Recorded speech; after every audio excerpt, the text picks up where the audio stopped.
Only for internet crimes against children. It doesn't include physical child sex abuse. KVAL's Gold Meadows spoke with the Lane County Sheriff's Office and was told that child sex abuse cases are the most common and time-consuming work they must do.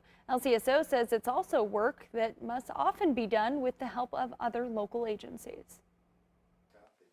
One of Lane County's most common crimes might not be the first to come to mind. Isn't, the major crimes that you might think of, like your really high value theft or homicide or assaults. The majority of what our detectives work on are child sex assault cases. The state has reported for a long time that our numbers are higher than most of the rest of the state.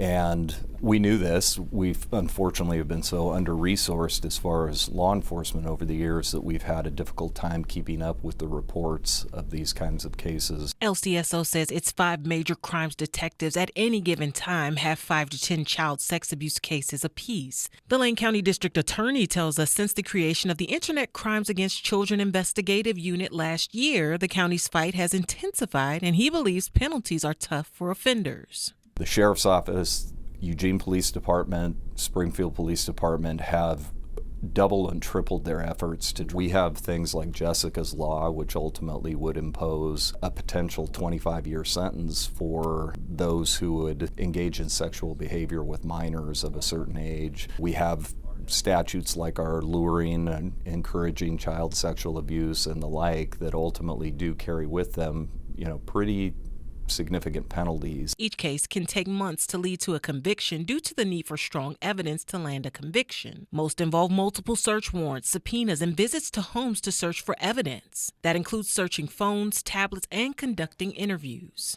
There's many cases where there's reported physical abuse, and then along the investigative process, detectives discover there's digital documentation that the suspect has made that corroborates that, and it's not always maybe a picture or video, but text messages or, other digital messaging between the victim and suspect. LCSO works in tandem with child advocacy group Kids First, which gathers firsthand evidence from child victims. Kids First conducts recorded forensic interviews with those children, with detectives able to listen in. When they come to meet with me, it's in a room and I let them know that a recording's being made and they know who's watching. And the goal in that forensic interview is to gather as much information as possible about what those concerns are, and to do it in a way to reduce the additional impact of trauma onto a child beyond what they may have already experienced.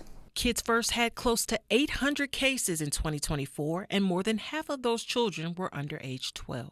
In Lane County, I'm Gold Meadows.